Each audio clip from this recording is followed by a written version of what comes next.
Hello, and welcome to a silky and manageable episode of the Dohyo. Today, we are doing Shadow of Hakuho, specifically exploring Kotoshogiku. So I was doing a backbend for Kotoshogiku, and I'm having a little trouble. Self-throw! Ow! Oh, that worked out so much better in my mind. Hakke-yoi! Throw the salt, get in the ring. Welcome to the Dohyo!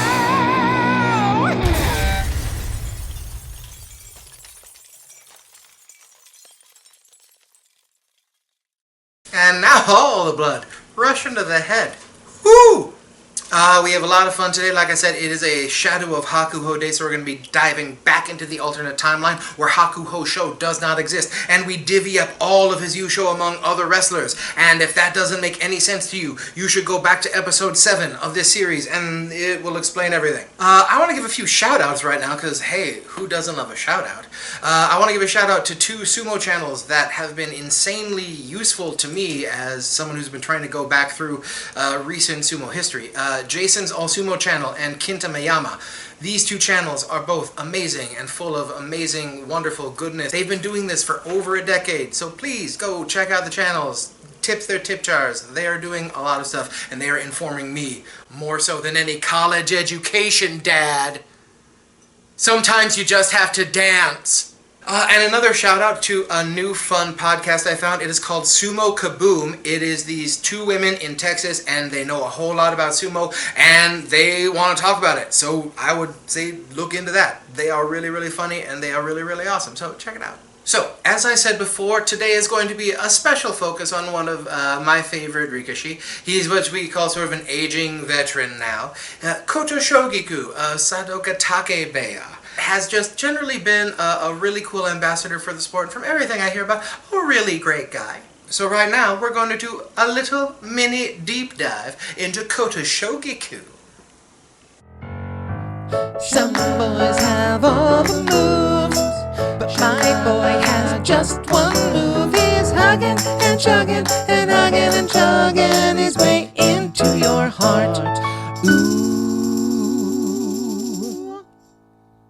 Of course, his story is still being told right now in the lower Megashira ranks. He belongs to Sadogatake Beya, one of the oldest and most venerated of all of the stables. Now, of course, we all remember Kotoshogiku ended up winning a tournament in 2016, but right now we're not talking about that. We're talking about peak Kotoshogiku. And it's weird to say peak when we're not talking about when he won an actual tournament. But if you look at his record, 2011 seems to be the peak of his career. He's working his way up into the Sanyaku, and every tournament that year he had double-digit wins. It was the Kotoshogiku Ozeki run. He also managed to get 2 Jun Yusho and 4 special prizes. Now we're going to talk about those Jun Yusho in a second. He, of course, was known for his very distinctive style, the Gaburi-yori style of sumo, often referred to as the hug and chug style. Just take a look.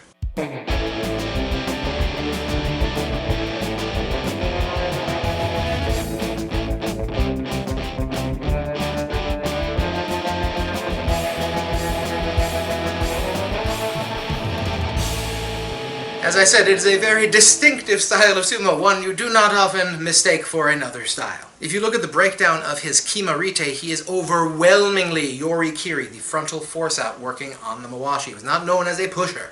Of course, if you manage to get the grip under the armpits, or if you manage to get a hold of the mawashi, then yes, the gaburi-yori is a very, very difficult to defend against style. But it also means you're coming in very low a lot of the time. So it means you are going to be susceptible to henkas and slapdowns. Remember that for later. As I said, 2011 was Kotoshogiku's Ozeki run. He ended up holding the rank all the way through winning that tournament in 2016 up until 2017. He ended up dropping down to Sekiwake, and then he faced Terunofuji on day 14, and he needed to win both of his last 2 matches to get those 10 wins. Here's what happened.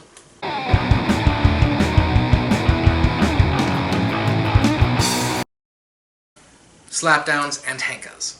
Kotoshogiku did, of course, win that Yusho in January of 2016. He won it with a 14-1 record, losing only to Toyonoshima, who, as of course, we talked about in the last Shadow of Hakuho episode, so good on him. But Kotoshogiku did manage to beat Haramafuji, Kakuryu, Kiseno Sato, and Hakuho in that tournament.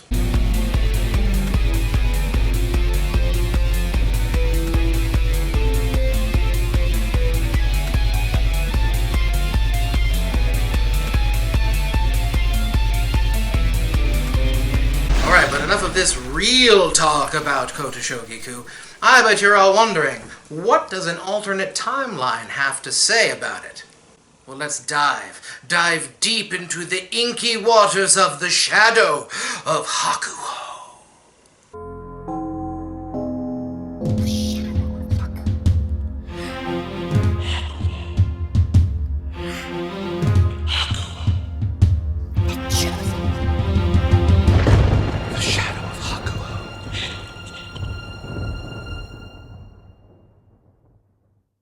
Here we go. Yusho number 18. January 2011. Hakuho wins with a 14-1 record. Second place, June Yusho, goes to Sekiwake Kotoshogiku, Megashira 5 Goeido, and Megashira 13 Okinoumi with an 11-4 record. One win down at 10-5, Ozeki Kotooshu and Sekiwake Kiseno Sato. One win behind them, you will find 7 wrestlers including Ozeki Baruto and Ozeki Kaio. I gave this one to Sekiwake Kotoshogiku in a definite maybe. Alright, so this is another tournament where it is not necessarily a clear-cut thing. It is a definite maybe, but I think there is a clear case to be made for Kotoshogiku. First of all, if you're putting them up against Kotooshu, remember they never face each other because they are in the same stable. With that 1 win difference and both of them losing to Hakuho, I don't see Kotooshu being able to get an extra win, especially with Kotooshu in that tournament having another one of his second half fades. Now, Okinoumi only faced 1 Sanyaku member and lost down at Megashira 13. Now, keep in mind that Hakuho won this tournament with 14 wins, and the next highest was 11 wins. So again, we're not going to see a lot of aggressive low Megashira promotion just to see if that Megashira is going to be able to take the Junyusha. Now, Goeido, interestingly enough, did get promoted later in the tournament and have to face tougher opponents, including Kotoshogiku.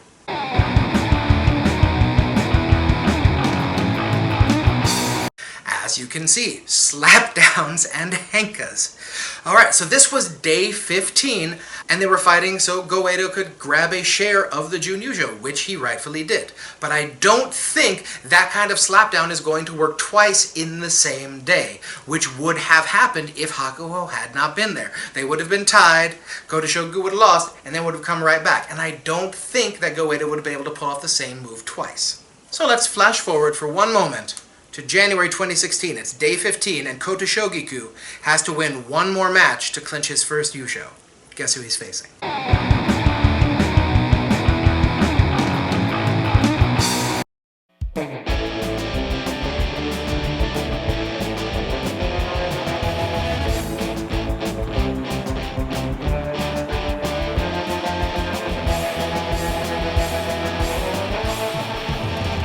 So the point I'm trying to make here is that Kotoshogiku can beat Goeido when he is on his game. Now, we mentioned Kiseno Sato, but I think this is one of those rare instances where beating Hakuho and taking that win off the board actually hurts you a little bit. So in this particular specific case, I'm saying Kotoshogiku, you get the definite maybe. No, wait, Goeido fans. Alright, we're going to fast forward a little bit further to when Goeido wins his only Yusho. Guess who he faces on day 15? Enjoy.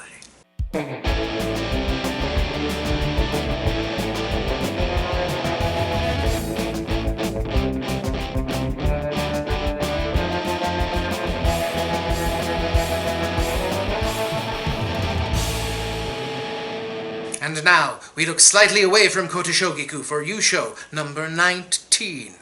19? 19. 19. 19. 19. 19.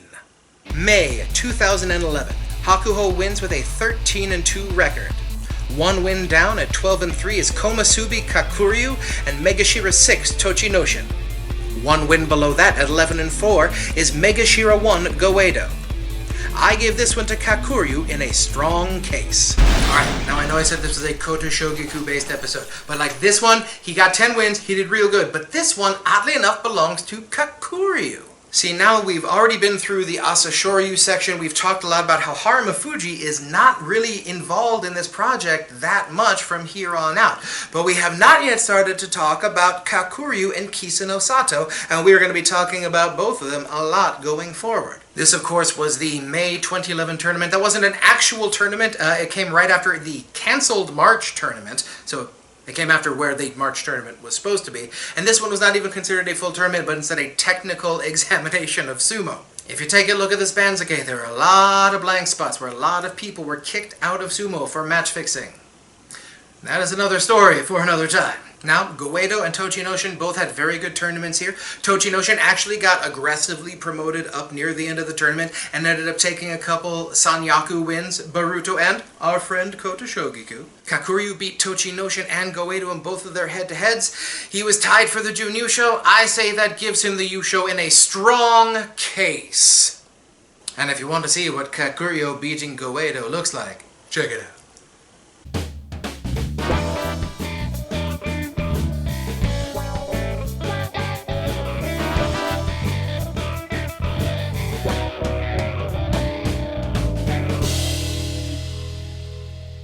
This Shadow Yusho for Kakuryu would have been his first actual Yusho in the real world, but judging from where he is in his record, this would not have yet affected his Ozeki chances, his Ozeki run, or would have made him a Yokozuna any sooner yet that I have yet found. But we're going to figure that out later on. And now, Yusho number 20. Lucky number 20! September 2011. Hakuho wins with a 13-2 record. Second place, Jun Yusho goes to Sekiwake Kotoshogiku and Sekiwake Kisano Sato.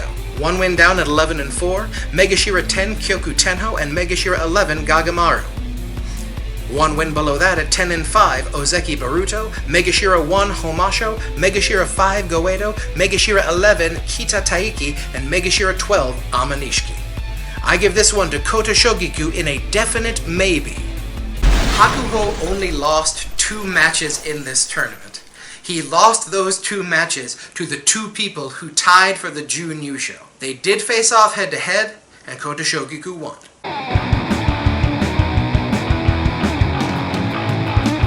Now, if you look at the head-to-head record of Kotoshogiku and Kisano Sato, first of all, it's very, very long.